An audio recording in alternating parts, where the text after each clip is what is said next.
Oi, pessoal, tudo bem? Então, hoje a minha equipe, composta por mim, Laura, Davi, Evelyn e Vinícius, estaremos apresentando para vocês um trabalho sobre agroquímica, que é a química aplicada diretamente à agricultura.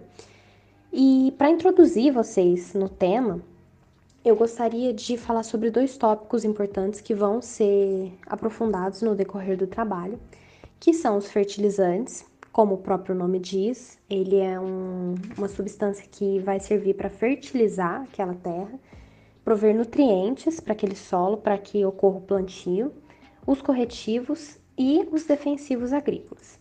Os defensivos agrícolas, eles são chamados assim mais pelo meio da agricultura mesmo, pelas pessoas que estão bem envolvidas nessa área, porque normalmente o nome mais comum usado, que também é o que está na legislação, são agrotóxicos, mas eles também possuem muitos outros nomes, como pesticidas, venenos ou até mesmo remédios. Do que se tratam, esses defensivos agrícolas utilizados nas plantações? Então, eles podem ser resumidos de uma forma bem simples. Basicamente, são substâncias químicas naturais ou sintetizadas artificialmente que são utilizadas para controlar doenças ou pragas que podem vir a acontecer ou estão acontecendo nas plantações. Aqui no slide a gente exemplificou alguns tipos, que são mais comuns, que são os herbicidas, inseticidas, fungicidas, nematicidas e acaricidas, que não são muito conhecidos pela população, e que todos estes serão tratados com mais profundidade no decorrer do trabalho.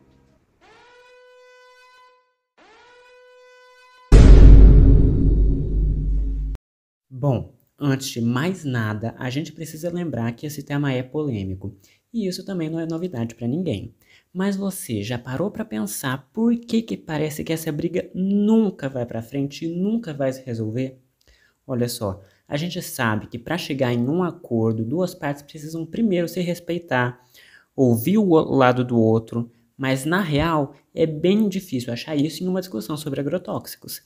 Tanto o agro quanto o eco veem o outro como terroristas que trabalham para a destruição total do país, ao mesmo tempo que ambos os lados espalham e muito notícias falsas e sensacionalistas.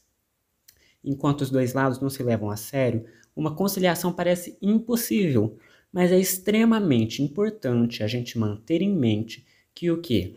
Não existem soluções milagrosas. As respostas não vêm do dia para a noite e as tecnologias não são nem boas nem más, mas elas podem sim ser usadas correta ou incorretamente.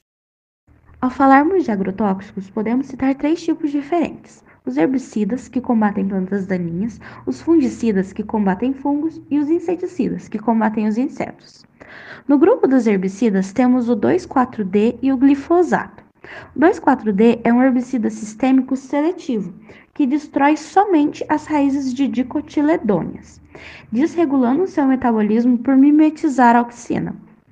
Ele causa um perigo ambiental quando entra em contato com a água.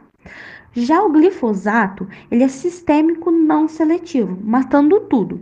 Ele é um inibidor de EPSP que impede a síntese de aminoácidos essenciais. É atualmente o mais utilizado do mundo e bastante polêmico, pois não sabe se comprovar se é ou não cancerígeno. No caso dos fungicidas, temos o mantozeb e o clorotalonil. O mantozeb é um fungicida de contato com um mecanismo de ação pouco conhecido. Ele é usado em doenças fúngicas graves, como a ferrugem asiática, a requeima da batata e as antracnoses. Ele é proibido na União Europeia devido a ser altamente cancerígeno. Já o clorotalonil, que também age por contato, vai interromper a glicólise, impedindo a produção de ATP do fungo. Ele é altamente tóxico aos animais aquáticos e foi aprovado no período da pandemia. Já os inseticidas, que vão agir principalmente contra os insetos sugadores, nós podemos falar do acefato e o imidacloprid. O acefato age por contato e ingestão, atuando na inibição da acetilcolinesterase, que vai causar um descontrole nervoso e a morte. Eles são biodegradáveis e tóxicos para as aves, abelhas e mamíferos. Já o imidaclopride, ele vai agir também sistemicamente, causando convulsões e um colapso do sistema nervoso dos insetos. Ele possui um longo efeito residual e é responsável pelo desaparecimento das abelhas.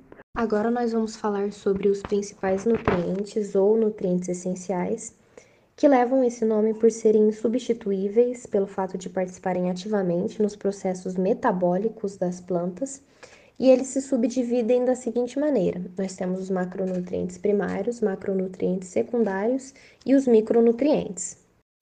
Antes de começarmos a falar sobre cada um deles separadamente, é importante salientar que todos eles, tanto os macronutrientes primários, secundários e os micronutrientes, são igualmente importantes. A única diferença entre eles, além do nome, obviamente, são que os macronutrientes eles são requisitados pela planta em maior quantidade, mas isso não tira a necessidade e a importância que os micronutrientes têm dentro do metabolismo das plantas. Então, começando pelos micronutrientes, nós temos o boro, o cloro, o cobre, o ferro, o manganês, o molibdênio e o zinco.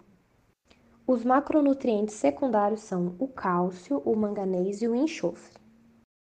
E os macronutrientes primários, eles são compostos por um trio, que é o nitrogênio, representado pela letra N, o fósforo, representado pela letra P, e o potássio, representado pela letra K. O nitrogênio ele é importante pelo fato dele ser um componente essencial nos aminoácidos e também dos ácidos nucleicos. A sua principal fonte é a ureia e ele é comercializado em uma textura arenosa com uma cor meio esbranquiçada. O fósforo, ele é um importante componente do ATP, o trifosfato de adenosina, como o próprio nome diz, trifosfato. Ele também é muito importante na formação de frutos, sementes e flores das plantas. A principal fonte dele é a apatita. Ele é comercializado em formatos esféricos, como se fossem bolinhas em um tom meio amarronzado. Eles também estão dificilmente disponíveis nos solos. Por conta dos solos tropicais serem muito reativos com o fósforo, eles acabam formando compostos minerais imóveis de forma muito rápida. E por último, mas não menos importante, nós temos o potássio, que é responsável pelo aumento à resistência ao frio e às doenças, e ele também é muito importante para a economia de água no metabolismo das plantas. A sua principal fonte é o cloreto de potássio e ele é comercializado normalmente em formato meio de pedrinhas com uma cor bem avermelhada. Apesar da agricultura orgânica ser reconhecida como uma agricultura livre de defensores agrícolas, os agrotóxicos, existem defensivos permitidos, como a cal da bordaleza, que é composta de sulfato de cálcio e hidróxido de cobre. Ela altera as enzimas de fungos e bactérias, sendo um produto pouco tóxico para a natureza. Sendo o gás sulfídrico tóxico para fungos, ácaros, insetos, algas e outros animais. Ela vem sendo utilizada desde o século XIX e permeia até hoje. É constituída essencialmente por polissulfetos de cálcio. É o resultado de uma reação entre o óxido de cálcio e o enxofre, quando dissolvidos em água e submetidos à fervura.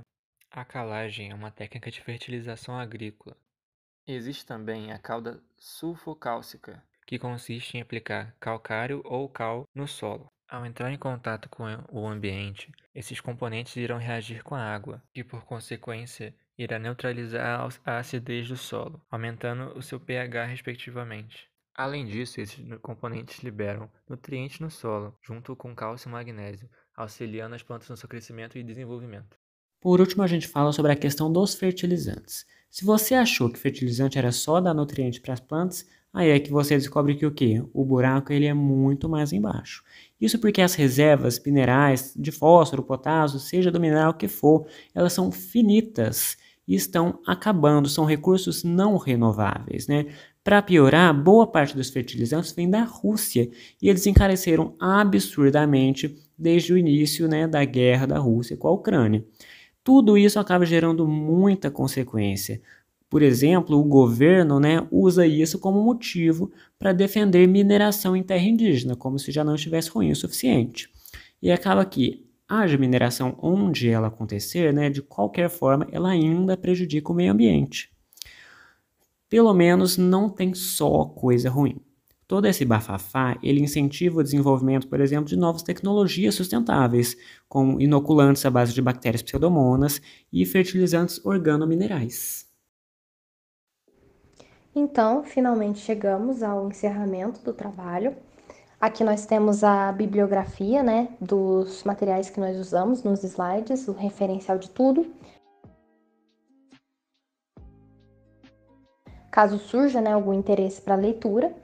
E caso também vocês tenham alguma pergunta, nós vamos estar disponíveis aqui no fórum para responder questionamentos, etc.